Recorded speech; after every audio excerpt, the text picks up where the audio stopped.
got in touch with our animal instincts this week. Fight, flight, freeze.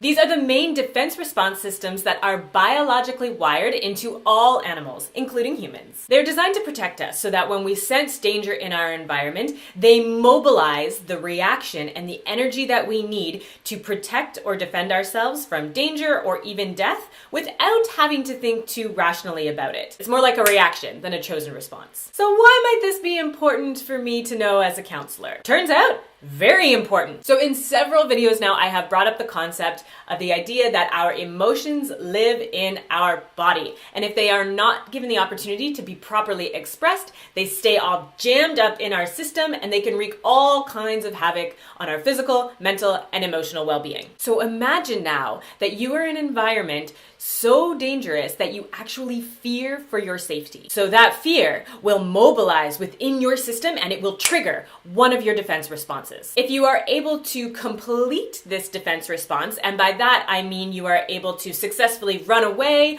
or fight your attacker, then the fear in your system will be discharged. But what happens if you freeze up and you are unable to run away? Or you try to run away and you get caught? Or what if the other person throws the first punch? Or what if the other person convinces you that what they are doing is actually okay, and so you just dissociate from your body and you mentally check out and allow the danger to access your physical being? Trauma. That's what happens. Lots of trauma. Mobilized fight or flight energy that does not get used stays charged in your system and can cause all sorts of issues going forward. Anxiety, depression, hypervigilance, irritable bowel syndrome, and most importantly, the idea that you are not able to successfully fight or flee for your life gets stuck in your system, which makes it that much more unlikely that you will be able to access and mobilize the fight or flight response going forward, which means you're always going to freeze up in the face of danger. And freezing is actually the least effective defense response when we're looking at how to save our lives. So you may wonder then, why is freezing even an option? For animals, they will freeze as a last-ditch attempt when they don't see fighting or fleeing as an option,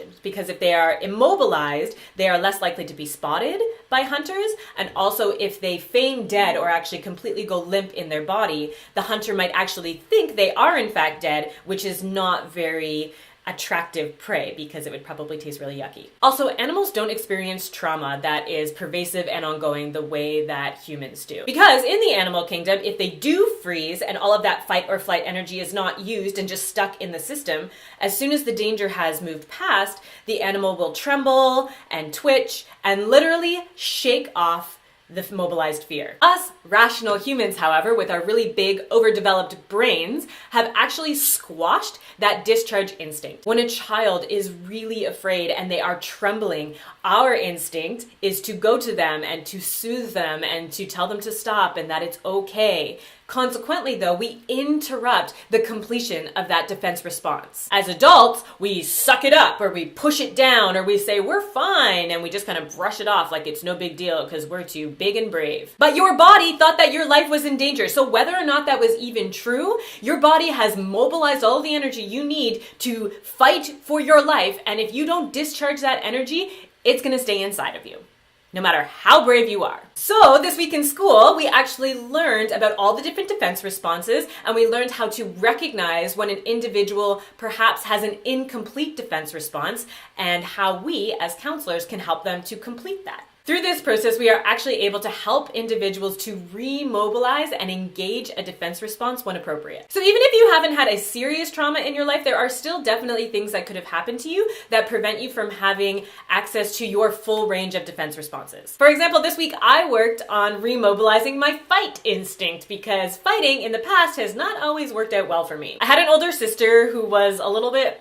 punchy, and I was smaller and much weaker than she was. And so I learned at a very early age that fighting was not a viable option for me. Also, often when I would try to run away, she was faster than me and she would catch me, so that didn't work out either. So now as an adult, if I am confronted or in a situation where I think that I might get in a fight, my response is to cower in fear or completely freeze up and I have no idea what to do. Like if I hear a noise in my apartment when I am in bed alone at night, I totally And my brain goes like a mile a minute, and I'm very aware of what is happening, but I don't think I could move my body if I really wanted to. And I suppose if I'm actually being burgled, freezing might be okay for me if all that culprit wants to do is take some of my stuff and then hit the road. But if they were to actually come in and try to attack or assault me, I would way rather have access to my fight or flee instinct. Now, I am not promoting physical violence. I do not ever think it's really a good idea, but I'm saying in a life or death situation, or if you are being attacked,